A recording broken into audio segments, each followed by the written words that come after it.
চারটা পড়ছে ভাই। আইসক্রিম আইসক্রিম লাগবে আইসক্রিম আইসক্রিম ভাই ভাই আমি আইসক্রিম খাবো আমার আইসক্রিম আইসক্রিম খাবি? আচ্ছা যা দোকানের সামনে যা, আমি আসতেছি। কি লাগবে ছোট ভাই? একটা আইসক্রিম নেন। এটা কি সিস্টেম ভাই? ভাই এটা লটারি ভাই, এটা যে 3টা আছে 4টা আছে 2টা আছে, যেটা পরে এটা আপনার।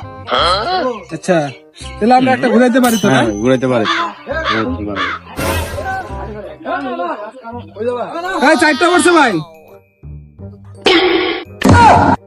আরেকটা খাবার আইসক্রিম। আইসক্রিম খাবি? ভাই ওকে একটা দেন, চারটা না ওকে একটা দেন। এই যে ভাই। তাহলে আমরা আর একটা পাচ্ছি, তাহলে ওকে একটা দেন। আর কি দেন ভাই? একটু মাল বাড়াই দেন। এই যে এটা বেশি দিলাম। হ্যাঁ আর বিষয়টা কিরকম হলো? আরে পাগল, আমি তো ওকে মুরগি বানাইলাম।